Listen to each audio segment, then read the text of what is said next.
السلام علیکم ورحمۃ اللہ وبرکاتہ۔ وعلیکم السلام ورحمۃ اللہ وبرکاتہ۔ نحمده ونصلی علی رسولہ الکریم، اما بعد فاعوذ باللہ من الشیطان الرجیم، بسم اللہ الرحمن الرحیم، رب اشرح لی صدری ویسر لی امری واحلل عقدۃ من لسانی یفقہوا قولی۔ کتاب الطب، باب النفث فی الرقیہ، دم کرتے ہوئے پھونک مارنا۔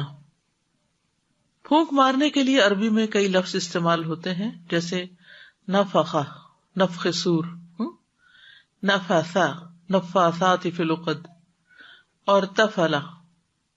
تو عربی زبان میں جو خالص پھونک ہوتی ہے، جس میں تھوک کی ملاوٹ نہ ہو، وہ نفخ کہلاتی ہے۔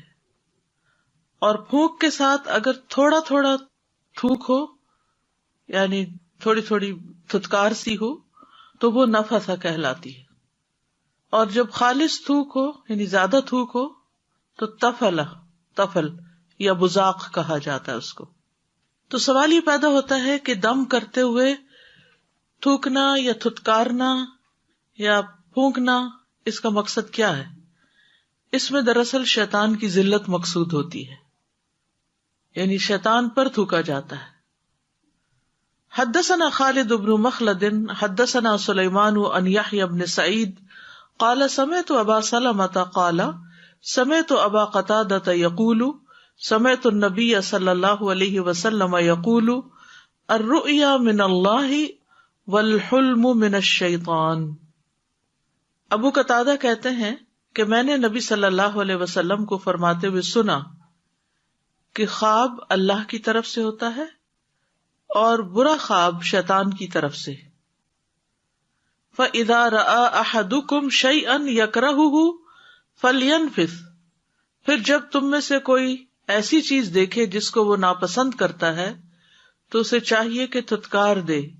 حِينَ يَسْتَيْقِظُ، جب اس کی آنکھ کھلتی ہے، 3 مرات، 3 بار۔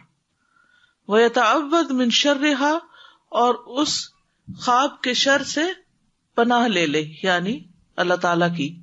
فَإِنَّهَا لَا تَضُرُّهُ، تو بے شک وہ خواب اس کو نقصان نہیں دے گی، تکلیف نہیں دے گی۔ وقال ابو سلمہ، اور ابو سلمہ کہتے ہیں وَإِن كُنتُ لَأَرَى الرُّؤْيَا، کہ میں ایسے خواب دیکھتا تھا، أَثْقَلَ عَلَيَّ مِنَ الْجَبَلِ، جو مجھ پر پہاڑ سے بھی زیادہ بھاری ہوتے تھے، یعنی ایسا خواب میں دیکھتا گویا میرے سر پہ پہاڑ پڑ گیا ہو۔ فما ہوا الا ان سمعت ھذا، تو نہیں وہ اب ایسی کیفیت مگر یہ کہ جب سے میں نے سنا ھذا الحدیث، اس حدیث کو، فما ابالیھا، تو میں اب اس کی پرواہ نہیں کرتا۔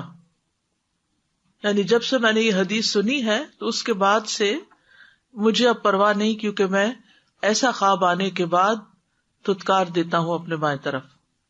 تو یہاں پر رؤیا اور حلم میں فرق کیا گیا ہے، اور یہ بتایا گیا کہ الرؤیا من اللہ والحلم من الشیطان۔ تو رؤیا وہ چیز ہے، رآ سے ہے یہ بھی، جسے انسان اپنی نیند میں دیکھتا ہے۔ فیما یری النائم فی نومہ، یعنی سوتے ہوئے دیکھتا ہے۔ اکثر یہ سچا خواب ہوتا ہے، یعنی اس میں کوئی ایسی چیز نہیں ہوتی جو بے قرار کرے انسان کو یا بری ہو۔ اور حلم جو ہے برے خواب کو کہتے ہیں، ڈراؤنے خواب کو۔ تو برے خواب دیکھنے پر شیطان کو تھو تھو کیا جاتا ہے، اور شیطان کے شر سے اللہ تعالیٰ کی پناہ مانگی جاتی ہے۔ تو ایسا کرنے سے شیطان کی تذلیل ہوتی ہے۔ تو اس سے یہ بات پتہ چلتی ہے کہ دم کرتے ہوئے تھتکارنے کا بھی جواز ہے، اور تعوذ بھی دم ہی کی ایک قسم ہے۔ اور امام بخاری نے ان لوگوں کی تردید کی ہے جن کا موقف یہ ہے کہ دم کرتے وقت تھتکارنا نہیں چاہیے، کیونکہ قرآن مجید میں نفاثات کے شر سے پناہ مانگنے کی تلقین ہے۔ لیکن مذموم نفث وہ ہوتا ہے جو جادو ٹونا کرتے وقت کیا جائے، یعنی نفاثات مذموم معنوں میں استعمال ہوا ہے، لیکن وہ جادو ٹونا کرتے وقت ہوتا ہے، جبکہ اللہ کا ذکر کر کے شیطان کے لیے تھو تھو کرنے میں کوئی حرج نہیں۔ ایسا کرنا احادیث سے ثابت ہے، یعنی تھتکارنا جو ہے وہ حدیث سے ثابت ہے۔ یہاں خواب کی حقیقت کے بارے میں بھی کچھ باتیں آپ سے کرنا چاہوں گی. ابو ہریرہ بیان کرتے ہیں کہ رسول اللہ صلی اللہ علیہ وسلم نے فرمایا خواب 3 طرح کے ہوتے ہیں. نمبر 1 اچھا خواب جو اللہ تعالی کی طرف سے خوشخبری ہوتی ہے، بشارت. نمبر 2 وہ خواب جو شیطان کی طرف سے غمگین کرنے والا ہوتا ہے، انسان کو پریشان کرتا ہے. اور تیسرا حدیث نفس، مما یحدث به المرء نفسه، ایسا خواب جو بندے کے اپنے ہی اوہام اور خیالات ہوتے ہیں، یا اس کا سٹریس یا کوئی پریشانی یا سوچیں یا سیلف ٹاک، جس طرح جاگتے ہوتی ہے تو رات کو بھی ہوتی ہے. تو وہ خواب جو اللہ تعالی کی طرف سے ہوتا ہے وہ خواب واضح بھی ہوتا ہے اور اس کا انسان کو مطلب بھی کچھ نہ کچھ سمجھ آ رہا ہوتا ہے، اور انسان خود بھی ان خوابوں کا معنی نکال لیتا ہے کیونکہ واضح خواب ہوتا ہے. شیطان کی طرف سے جو خواب ہوتا ہے وہ عام طور پر پراگندہ قسم کا ہوتا ہے، کوئی اس کا منہ سر نہیں ہوتا، کبھی کچھ دیکھ رہا ہے کبھی کچھ دیکھ رہا ہے، یعنی کوئی اس کا سر پیر نہیں. وہ دراصل شیطان انسان کے ساتھ کھیل رہا ہوتا ہے. اور ایسا خواب بھی پراگندہ ہوتا ہے جو انسان اپنی بیداری کی حالت میں سوچتا ہے اور پھر اس کو اس کی فکر ہوتی ہے، جیسے کہیں سفر کرنا ہوتا ہے یا کوئی امتحان آ رہا ہوتا ہے یا کوئی اور اسی طرح کا امپورٹنٹ کام، تو انسان کا دل دماغ اسی میں مشغول ہوتا ہے، حتیٰ کہ جب وہ سوتا ہے تو دل دماغ اسی چیز میں مشغول ہوتا ہے، تو اسی سے متعلق پھر انسان خواب دیکھ رہا ہوتا ہے. اب سوال یہ پیدا ہوتا ہے کہ اگر خواب آتا ہے انسان کو تو انسان کو کرنا کیا چاہیے؟ اگر اچھا خواب آئے تو اس موقع پر نمبر 1 اللہ کا شکر ادا کرنا چاہیے اور خوش ہونا چاہیے. صحیح بخاری کی روایت میں ابو سعید خدری نے نبی صلی اللہ علیہ وسلم کو فرماتے ہوئے سنا کہ جب تم میں سے کوئی شخص ایسا خواب دیکھے جسے وہ پسند کرتا ہے تو وہ اللہ کی طرف سے ہے. اذا رأى احدكم رؤيا يحبها فانما هي من اللہ، تو پھر کیا کرے؟ فلیحمد اللہ، لہذا اس پر اللہ کا شکر ادا کرے اور اس کو بیان بھی کرے، ہر ایک سے نہیں، اس سے جس سے وہ محبت کرتا ہے یا جو خیر خواہ ہے اس کا. صحیح مسلم کی روایت میں آتا ہے ابو قتادہ رضی اللہ عنہ سے کہ رسول اللہ صلی اللہ علیہ وسلم نے فرمایا اگر کوئی اچھا خواب دیکھے تو خوش ہو جائے، یعنی خوش ہونا چاہیے، خوشی ملنے پر خوش بھی ہونا چاہیے، اور جس سے وہ محبت کرتا ہے اس کے علاوہ کسی کو نہ بتائے. جیسے یوسف علیہ السلام کو ان کے والد نے کہا تھا کہ لا تقصص رؤیاک علی اخوتک، بہت ہی اچھا خواب تھا لیکن منع کر دیا کہ بھائیوں کو بھی نہیں بتانا کیونکہ بھائی محبت نہیں کرتے تھے. اسی طرح ایک اور حدیث میں ہے، ابو ہریرہ رضی اللہ عنہ سے روایت ہے، وہ کہتے ہیں کہ رسول اللہ صلی اللہ علیہ وسلم نے فرمایا جب تم میں سے کوئی خواب دیکھے جو اسے پسند ہو تو اسے بیان کرے اور اس کی تعبیر کی بھی وضاحت کر دے. یعنی خود بھی انسان اس کی تعبیر کر سکتا ہے اور اس کا ذکر بھی کر سکتا ہے جس سے وہ محبت کرتا ہے. اسی طرح خواب جو ہے وہ صرف عالم اور مخلص لوگوں کو بیان کیا جائے، یعنی جاننے والے کے سامنے خواب رکھا جائے، ایسے محفلوں میں بیٹھ کے خواب کی کہانیاں نہ سنائی جائیں. ابو ہریرہ سے مروی ہے، وہ کہتے ہیں کہ رسول اللہ صلی اللہ علیہ وسلم نے فرمایا خواب کسی عالم یا خیر خواہ سے ہی بیان کیا جائے، لا تقص الرؤیا الا علی عالم او ناصح، جو اس کا صحیح معنی پھر بیان کر سکے. پھر اسی طرح یہ ہے کہ برا خواب جو ہے وہ شیطان کی طرف سے ہوتا ہے، اور اس کا مقصد کیا ہوتا ہے کہ وہ ابن آدم کو ان کے ذریعے غمگین کرے. اور ایک وہ خواب ہوتا ہے جو سچا ہوتا ہے اور وہ نبوت کا 46واں حصہ ہوتا ہے. اگر برا خواب انسان کو آئے تو انسان کیا کرے؟ نمبر 1 بائیں جانب 3 بار تھتکارے اور پناہ مانگے. یعنی جب کوئی انسان ناپسندیدہ خواب دیکھے تو اسے چاہیے کہ وہ 3 مرتبہ تھوکے اور اس خواب کے شر کی پناہ مانگے. ابو سلمہ سے روایت ہے، وہ کہتے ہیں کہ میں ایسے خوفناک خواب دیکھتا تھا جو مجھے بیمار کر دیتے، یہاں تک کہ میں نے ابو قتادہ رضی اللہ عنہ کو کہتے ہوئے سنا کہ میں بھی ایسے خواب دیکھتا جو مجھے بیمار کر دیتے، حتیٰ کہ میں نے نبی صلی اللہ علیہ وسلم کو فرماتے ہوئے سنا کہ اچھا خواب اللہ کی طرف سے ہوتا ہے، اس لیے جب تم میں سے کوئی اچھا خواب دیکھے تو جس سے وہ محبت کرتا ہے اس کے علاوہ کسی سے بیان نہ کرے. اب اس میں آپ دیکھیے کہ صحابی ہیں جو کہہ رہے ہیں کہ میں ایسے خواب دیکھتا کہ وہ مجھے سخت پریشان کر دیتے، بیمار کر دیتے. تو اگر کسی بھی نیک انسان کو کوئی برا خواب آتا ہے یا برے خواب آنے لگتے ہیں تو شیطان غمگین کرتا ہے، اس پر پریشان نہیں ہونا چاہیے کہ میں کوئی بہت شاید گناہگار انسان ہوں. تو مایوسی کی بات نہیں آنی چاہیے کہ اس وجہ سے شاید میرے ساتھ ایسا ہو رہا ہے. نہیں، کسی کے ساتھ بھی ایسا ہو سکتا ہے. تو جب تم میں سے کوئی ناپسندیدہ خواب دیکھے تو اس کے شر اور شیطان کی شر سے اللہ کی پناہ مانگے. 3 بار بائیں طرف تو کرے اور کسی سے بیان نہ کرے. ایسا کرنے سے وہ خواب اس کو قطعاً نقصان نہیں دے گا. نمبر 2، پہلو بدلنا. جب برا خواب دیکھیں تو دائیں پہلو پہ ہے تو بائیں پہ ہو جائیں، بائیں پہ ہے تو دائیں پہ ہو جائیں، یعنی پوزیشن چینج کر لیں. نمبر 3، اٹھ کر نماز پڑھیں، نفل پڑھیں، یہاں تک کہ اس کا خوف دور ہو جائے. رسول اللہ صلی اللہ علیہ وسلم نے فرمایا جس وقت زمانہ قریب ہو جائے تو مومن کا خواب چھوٹا نہیں ہوگا. زمانہ قریب ہو جائے کا مطلب یہ کہ وقت کم ہونے لگے، دن رات کا باہمی وقت کم لگے، کیونکہ مومن کا خواب نبوت کے 40ویں حصوں میں سے ایک ہے، اور جو نبوت سے ہو وہ جھوٹ نہیں ہوتا. محمد بن سیرین کہتے ہیں میں بھی یہی کہتا ہوں، اور کہتے ہیں کہا جاتا ہے کہ خواب 3 طرح کے ہوتے ہیں: دل کے خیالات، شیطان کا ڈرانا، اور اللہ کی طرف سے خوشخبری. جس نے خواب میں کسی بری چیز کو دیکھا چاہیے کہ اسے کسی سے بیان نہ کرے اور کھڑا ہو کر نماز پڑھنے لگے. اگر مثلا رات کو نہیں ہمت ہوئی، نہیں پڑھا گیا، تو دن کو کوئی نفل وغیرہ پڑھ لے. نمبر 4، خواب کسی کو نہ بتانا. کسی دوست اور کسی دشمن اور کسی تعبیر کرنے والے اور نہ کرنے والے کسی کو بھی یہ خواب نہ بتائیں جو برا خواب آیا ہو آپ کو، اپنے بارے میں یا کسی اور کے بارے میں. تو جب آپ یہ 4 کام کر لیں گے تو یہ خواب آپ کو کبھی نقصان نہیں دے سکے گا. جابر کہتے ہیں کہ ایک اعرابی نبی صلی اللہ علیہ وسلم کی خدمت میں حاضر ہوا. کہا اللہ کے رسول، میں نے خواب میں دیکھا ہے کہ میرے سر کو تلوار کا نشانہ بنایا گیا ہے اور وہ لڑکتا ہوا جا رہا ہے اور میں اس کے پیچھے دوڑ رہا ہوں. تو رسول اللہ صلی اللہ علیہ وسلم نے اس اعرابی سے فرمایا نیند کی حالت میں شیطان تمہارے ساتھ جو چھیڑ خانی کرے وہ لوگوں کو نہ بتاؤ. یعنی وہ جس قسم کی حرکتیں کرتا ہے تم سے سوتے ہوئے خواب کے اندر، تو وہ دوسروں کو تک مت لے جاؤ. اسی طرح برا خواب اگر کوئی آپ کو بتا رہا ہو تو آپ اس کی تعبیر نہ کریں، اور اگر آپ کو خود آیا تو اپنے اندر بھی نہ تعبیر کریں اس کی، کیونکہ خواب جو ہے وہ تعبیر کے ساتھ بندھا ہوا ہوتا ہے.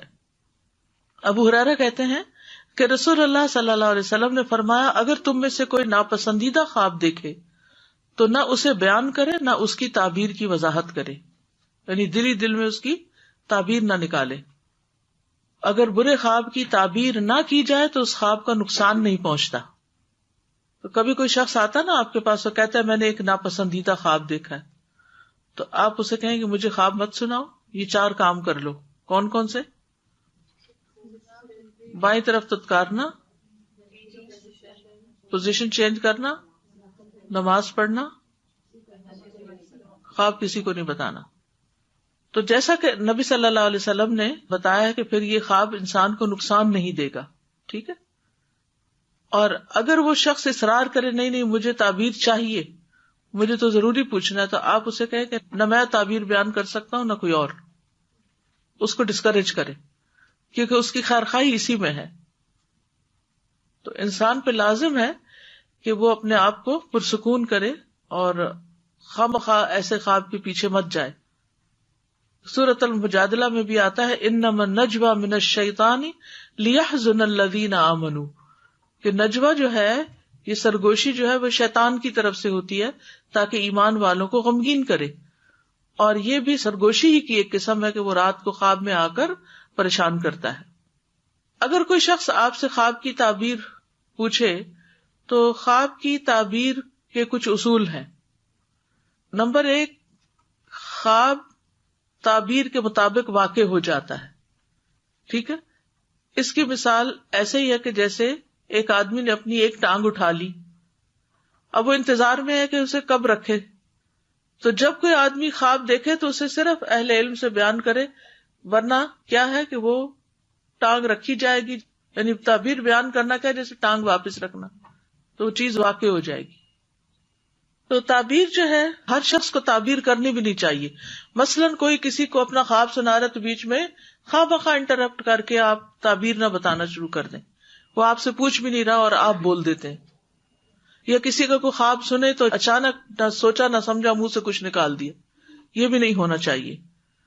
ابو ہریرہ سے روایت ہے کہ رسول اللہ صلی اللہ علیہ وسلم نے فرمایا مومن کا خواب نبوت کے 40 حصوں میں سے ایک ہوتا ہے. تو مومن جو ہے وہ مومن کے بارے میں حسن ظن رکھتا ہے. تو اب اگر نبوت کا 46واں حصہ ہے تو وہ وحی کی ایک قسم ہے، اور پھر اس کی تفسیر نہیں کرنی چاہیے جب تک کہ علم نہ ہو. ٹھیک ہے نا.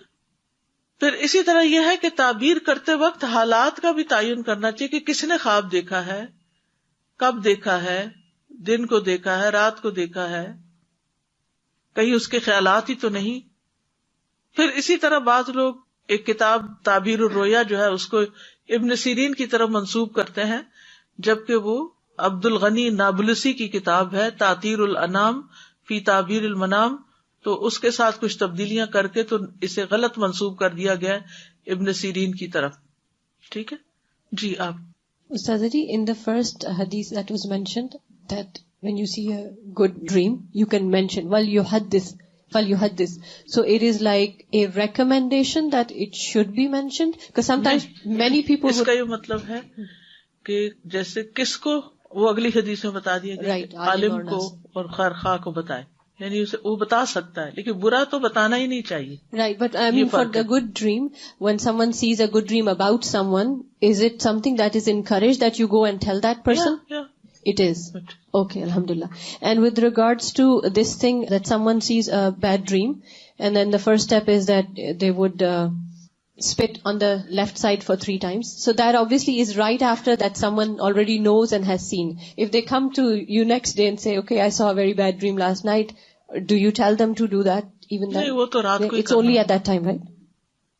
So I just wanted to ask, what is ta'bir exactly? Like, if somebody sees a dream and comes to you and tells you, I saw, maybe it was a person who has died recently, and they were in this condition, they looked like this, they said this, and if you end up saying something like, that's a good dream, is saying a good dream ta'bir, or is it like, it's a ta'bir. That's a ta'bir. Yes. So saying that that's a good dream. Yeah. You should not say anything. بس یہ کہ اگر کوئی اپنی اس طرح کی بات کرتے تو اسے یہ کہ تسلی رکھو اور دعا کرو اور جو کرنے کے کام ہے وہ بتائیں. So then we shouldn't say anything at all. اگر اچھی خواب ہو تو پھر تو کہہ سکتے ہیں، ہاں، لیکن اگر خراب خواب ہے تو ہم اسے غلط بیان نہیں کریں کہ اچھا ہے. Assalamu alaikum. وعلیکم السلام. I was wondering the difference between the good dream, the true dream, and then the third category dream, which is something based on what has happened during the day. What if the good dream is, yes, you've been discussing something during the day and then you dream about it in a good way? So is that still part of the third category, or does it? It's part of third category. Okay. So I was thinking sometimes when you wake up, you don't necessarily think that it was a bad dream, and it's not a bashara as well, and it's someone who's hardly related to you, you would think about them, and you see them, maybe they had passed away and they're in the dream and they're asking for something, or about the death of someone who's related to you. اس کے بارے میں کہتے ہیں کہ جب کوئی فوت شدہ بندے کو دیکھتا ہے تو جس حال میں دیکھتا ہے وہ اسی میں ہی ہوتا ہے، اور اگر وہ کچھ مانگتا ہے تو صدقہ کرنا چاہیے اور اس کے لیے دعا کرنی چاہیے. اٹس کائنڈ آف ریمائنڈر، جیسے سب کوئی آ کے تو بعض اوقات وہ کچھ کہتا ہے کرنے کو وہ کر لینا چاہیے، کوئی قرض ادا کرنے کو یا کوئی وصیت پوری کرنے کو یا کچھ بھی اس طرح کا. ایسے کئی واقعات ملتے ہیں، یعنی گائیڈ لائن بھی ہوتی ہے. جیسے سورۃ یوسف میں خوابوں کا ذکر ہے جو بادشاہ نے دیکھے، اور ضروری نہیں کوئی نیک آدمی اچھا خواب دیکھے گا اور کوئی برا ہی دیکھے گا. اب وہ نان مسلم تھا بادشاہ جس نے بالکل سچا خواب دیکھا تھا، وہ جو 7 گائیں ہیں پتلی ہیں جو موٹی گایوں کو کھا رہی ہیں. بعض اوقات آپ آیت الکرسی اور سب کچھ پڑے ہوئے ہوتے ہیں، پھر بھی آپ کو کوئی نہ کوئی برا خواب آ سکتا ہے. جیسے آپ صبح شام کے اذکار پڑھتے ہیں پھر بھی شیطان وسوسہ ڈالنے میں کامیاب ہو جاتا ہے کبھی، لیکن انشاءاللہ وہ نقصان نہیں دے سکے گا. جی. آپ نے جیسے فرمایا کہ اپنے خواب جب دیکھیں تو اگر برا خواب ہے تو خود سے بھی تعبیر نہ کریں، لیکن ایک آٹومیٹک خیال آ جاتا ہے. خیال تو آ جاتا ہے، اس کو جھٹکیں اور تعوذ پڑھیں. حدثنا عبد العزیز ابن عبد اللہ الاویسی حدثنا سلیمان عن یونس عن ابن شہاب عن عروۃ بن الزبیر عن عائشہ رضی اللہ عنہا قالت کان رسول اللہ صلی اللہ علیہ وسلم اذا اوى الى فراشہ نفث في کفیہ بقل هو اللہ احد وبالمعوذتین جميعا ثم يمسح بهما وجهه وما بلغت يداه من جسده. قالت عائشة فلما اشتكى كان يأمرني أن أفعل ذلك به. قال يونس كنت أرى ابن شهاب يصنع ذلك إذا أتى إلى فراشه. حضرت عائشہ رضی اللہ تعالیٰ عنہ کہتی ہیں کہ رسول اللہ صلی اللہ علیہ وسلم جب اپنے بستر پر آتے تو وہ اپنی ہتھیلیوں میں 3 بار پھونک مارتے، قل هو اللہ اور معوذتین پڑھ کر، جمیعاً ساری یعنی تینوں صورتیں پڑھ کے، ثم یمسح بہما وجہہ پھر ان ہاتھوں کے ساتھ اپنے چہرے کا مسح کرتے، وما بلغت یداہ من جسدہ اور جہاں بھی ان کے دونوں ہاتھ ان کے جسم تک پہنچتے یعنی سیلف رکیا کرتے. قالت عائشہ تو حضرت عائشہ کہتی ہیں فلما اشتکا پھر جب آپ بیمار ہو گئے، کان یأمرنی ان افعل ذلک بہ تو آپ مجھے حکم دیتے تھے کہ میں آپ کے ساتھ ایسا کروں، یعنی نبی صلی اللہ علیہ وسلم کے لیے ایسا کروں. قال یونس کنت ارا یونس کہتے ہیں میں نے دیکھا ابن شہاب زہری کو یصنع ذالک وہ بھی ایسا کرتے تھے، یعنی ہاتھوں پر دم کر کے پھر وہ ہاتھ پھیرتے تھے. اذا اتا الی فراشہ جب وہ اپنے بستر کی طرف آتے تھے. تو اس حدیث سے یہ پتہ چلتا ہے کہ نبی صلی اللہ علیہ وسلم کی بیماری میں حضرت عائشہ رضی اللہ تعالی عنہا ان کو دم کرتی تھی، اور یہ اس بیماری کا واقعہ ہے جس میں نبی صلی اللہ علیہ وسلم نے وفات پائی تھی. تو آپ خود ہی دم کرتے تھے، جب بیماری نے شدت اختیار کر لی تو پھر حضرت عائشہ کو حکم دیا کہ وہ آپ کو دم کریں. تو اس سے یہ پتہ چلتا ہے کہ چھوٹے بچوں کو والدین بھی کر سکتے ہیں، کوئی بیمار ہے تو اس کو بھی آپ کر سکتے ہیں. تو امام بخاری نے لفظ نفث سے یہ عنوان ثابت کیا ہے کہ معوذات پڑھ کر اپنے ہاتھوں پر پھونک مارتے کہ اس میں تھوڑا سا لعاب دہن بھی شامل ہو جاتا، چتکارتے بھی تھوڑا تھوڑا. نبی صلی اللہ علیہ وسلم کو جو نفث تھا اس کے متعلق ایک معجزہ بھی بیان کیا جاتا ہے. صحیح بخاری میں آتا ہے، یزید بن ابو عبید سے روایت ہے، وہ کہتے ہیں کہ میں نے سلمہ بن اکوع رضی اللہ عنہ کی پنڈلی پر ایک زخم کا نشان دیکھا تو پوچھا کہ ابو مسلم یہ کیسا زخم ہے، یعنی پنڈلی پہ زخم لگا ہوا ہے. انہوں نے کہا یہ تلوار کا زخم ہے جو مجھے خیبر کے دن لگا تھا. تو لوگوں نے کہا کہ سلمہ تو مارے گئے. پس تب میں نبی صلی اللہ علیہ وسلم کی خدمت میں حاضر ہوا، آپ نے اس پر 3 بار دم کیا. میں نے اس وقت سے اس زخم کی کوئی تکلیف محسوس ہی نہیں کی. حالانکہ لوہے کا زخم جو ہوتا ہے اس کی اپنی ایک وس جس کو بولتے ہیں یا زہریلا پن بھی ہوتا ہے اس کے اندر. تو اس باب سے کیا سمجھ میں آیا؟ رات کے وقت اپنے آپ کو دم کرنا، اس کو عادت بنا لیجیے. یہ بھی پروٹیکشن کا ذریعہ. بٹ پہ جا کے کرنا، یہ مسلح پہ بیٹھ کے نہیں کرنا. اور کیا پتہ چلتا ہے کہ جو خود نہ کر سکے، چھوٹا ہو یا بیمار ہو، اس کو دوسرا مدد کر دے. یعنی یہ ایک ایسا عمل ہے جس کو آپ نے اپنی مرض الموت میں بھی نہیں چھوڑا، انتہائی تکلیف کی حالت میں بھی نہیں چھوڑا، اور ہم بغیر کسی تکلیف کے نہیں کرتے، غافل ہو کے سوتے ہیں. تو پروٹیکشن بہت ضروری ہے اپنی، مختلف طرح کے شر سے، شیطان سے، بیماریوں سے، وائرس سے. رات کو ہمیں نہیں پتا ہوتا سوتے ہوئے کون سی چیز آ جائے، کوئی کاٹ جائے، کچھ اثرات ہوں، کوئی نقصان دے. ہم تو بے ہوش ہوتے ہیں، ہمیں کیا خبر. تو اس لیے یہ دم کرنا بہت ضروری ہے رات کے وقت. جن ماؤں کے بچے چھوٹے ہیں وہ بھی. اور پھر یہ کہ جسم پہ ہاتھ پھیر کے کیا جائے، تتکار کے کیا جائے، کیونکہ بعض اوقات ہم صورتیں تو پڑھ لیتے ہیں لیکن ہاتھوں پہ پھونک نہیں مارتے. اس پھونک میں تھوڑی تھوڑی گیلی چھینٹیں نہیں ہوتی اور پھر اس کو اپنے اوپر نہیں پھیرتے. تو یہ ایک پروٹیکشن بھی ہے اور یہ ایک علاج بھی ہے.